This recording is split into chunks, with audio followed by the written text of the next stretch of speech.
the goal is to have a vision for your life such that, all things considered, that justifies your effort. Okay, so then what do? Well, then you turn down to the micro routines. It's like, okay, well, this is what I'm aiming for. How does that instantiate itself day to day, week to week, month to month? And that's where something like a schedule can be unbelievably useful. Google Calendar. It's like, make a damn schedule and stick to it. Okay, so what's the rule with the schedule? It's not a bloody prison. That's the first thing that people do wrong. They say, well, I don't like to follow a schedule. It's like, well, what kind of schedule are you setting up? Well, I have to do this, then I have to do this, then I have to do this, you know, and then I just go play video games, because who wants to do all these things that I have to do? It's like, wrong. Set the damn schedule up so that you have the day you want. That's the trick. It's like, okay, I've got tomorrow. If I was going to set it up so it was the best possible day I could have, practically speaking, what would it look like? Well, then you schedule that, and obviously there's a bit of responsibility that's going to go along with that, because if you have any sense, one of the things that you're going to insist upon is that at the end of the day, you're not in worse shape than you were than at the beginning of the day, right? Because that's a stupid day. If you have a bunch of those in a row, you just dig, you know, you dig yourself a hole and then you bury yourself in it. It's like, sorry, that's just not a good strategy. It's a bad strategy. So maybe 20% of your day has to be responsibility and obligation, or maybe it's more than that, depending on how far behind you are. But even that, you can ask yourself, okay, well, I've got these responsibilities. I have to schedule the damn things in.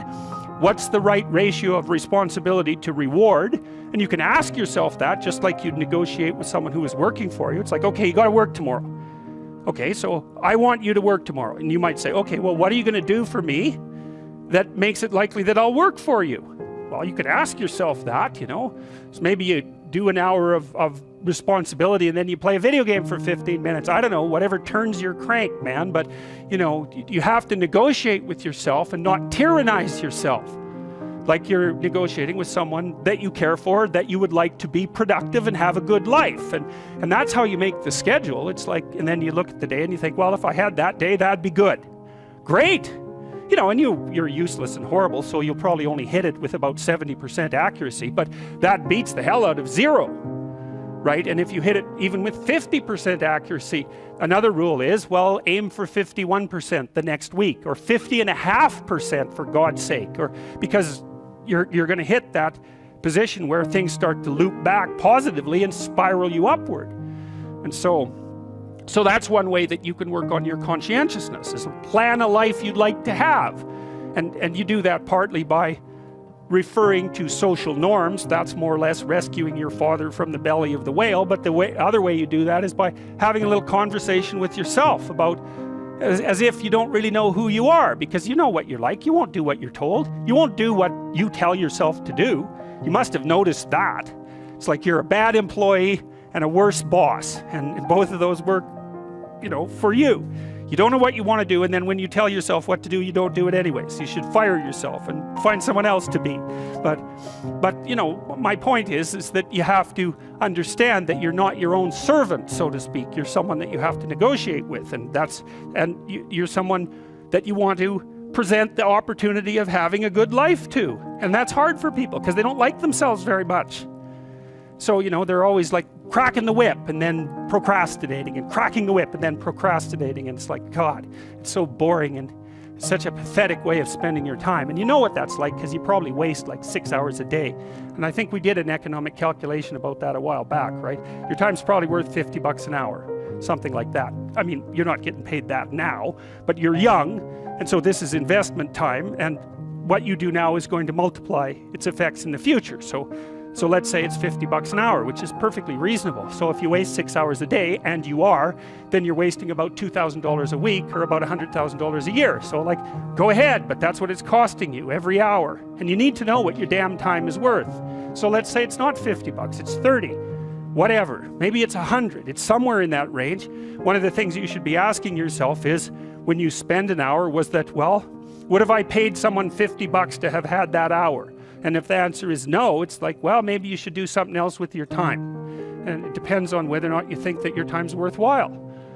But the funny thing about not assuming that is, if you assume your time isn't worthwhile, what happens is you don't just sit around sort of randomly in a state of responsibilityless bliss. what you do is you suffer existentially. And so that seems like a stupid solution.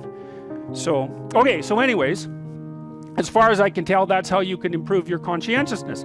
Hit a, outline a goal that you actually would like to hit. And even better, here's something else you can think about when you're negotiating in your life.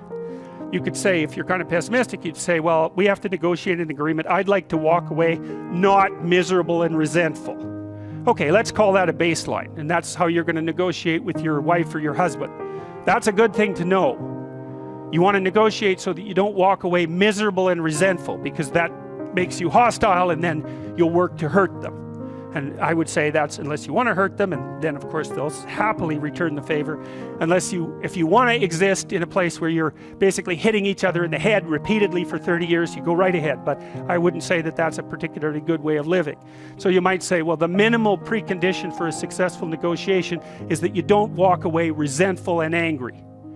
And so that's also how you know when you have something to say to someone. Because the rule has to be, if you're going to walk away resentful and angry, you've got something to say. Doesn't mean you're right, by the way, but it does mean that you have something to say. But it's kind of a low bar, like if I wanted to live with you for 30 years, maybe we should say, how about we walk away from our mutual negotiations thrilled? Well, why not? You got to aim for something. You could aim for that. You want to negotiate with your boss for a new salary. You might think, okay, I've got this damn job. How much would I have to be paid so I'd be so bloody excited to go to work I could hardly stand it? Well, you could at least know what that number is. And then you could go there and say, well, look, you like to have me around. I've been doing some thinking. I think if you paid me this amount of money, I'd be so thrilled to go to work that you could hardly even keep me away from here. And your boss might think, wow, I'd actually really like to have someone around who'd be so thrilled to work that I can't get rid of them. It's like, maybe I can't give you all of that. I'll give you 75%. Maybe we can renegotiate it in a year. It's like, hey, good deal. Or you can, be some weaselly coward and go in there and snivel about how awful your life is and walk away barely able to tolerate the outcome of the negotiation. It's like, I wouldn't recommend that. And it's funny because I've watched people do this repeatedly in my clinical practice, because we plan all the time, because the rule is you're going to come and see me. I'm going to try to help you figure out how to have the life that you want to have. And we're going to think about that strategically. And so you're making $50,000 a year right now. Maybe you should be making $150,000 in 3 years. And they think, well, that couldn't happen. It's like, not with that attitude. That's the first thing. It's like, no, that's not going to happen if you don't ask people for the damn money, if you don't look for a better job, but they're going to come along and just shovel a boat full of money at you. It's like, no, that's not going to happen. But why is that impossible? You look at you people in here. It's like, what the hell is wrong with you? Nothing. So you can probably have what you want if you could figure out what the hell it was, and then you diligently pursued it. So, and then maybe you wouldn't whine about being alive. That'd be good, because people who whine about being alive are dangerous to themselves and other people. So you might think, I can have what I want, but you better well figure out what it is. And you can't just wait for the, have what you want fairy to show up at your doorstep and grant it, because obviously that's not going to happen. So okay, conscientiousness. Well, we talked about how you could improve that. Social networking. That's another big deal. It's one of the advantages that older people have over younger people. And so, for example, now that I'm in my 50s, roughly speaking, I know a bunch of other people who are, relatively well positioned in the dominance hierarchy, and they know all sorts of people. And so when I go to one of them and say, can you do X, or do you know X? They say no, but I know someone who can. And that's a huge advantage. So another thing that you want to think about as you move through life, and this is that use your ability to network properly. And that doesn't mean schmooze, and it doesn't mean go out and impress people. That's all just complete bloody rubbish. It means you try to surround yourself with people who are competent in multiple different dimensions, and you maintain your relationships with them. And that's a trading relationship too, right? It involves reciprocity. But it's a huge advantage. A social network is a huge advantage, and that's something extroverted people can be really good at, because they have that sort of social ability.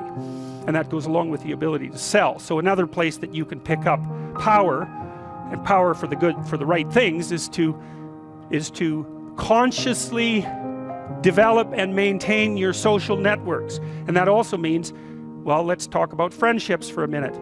Here's how you know if someone's your friend. A, you can tell them bad news, and they'll listen. They won't tell you why, you know, you're stupid and why that bad thing happened to you and how something worse happened to them once and, you know, derail the whole conversation. You can actually tell them bad news and they'll listen. So that's a good thing. And then this is a weirder thing. You can tell them good news and they'll help you celebrate. And that's a really good way of deciding who you should have around you, because if you have someone around you, you know, something good happens to you and you're kind of afraid to even admit it because, you know, God, something good happened to you. It's like that, you let that be known and it'll certainly be taken away. So, you know, you come out and you sort of tell someone half-heartedly that something good happened to you, and they give you a whack and then talk about, you know, the great thing that happened to them 3 years ago, or worse, the great thing that happened to someone that they knew 3 years ago. You know, it's like, go away from that person. They're not helpful to you.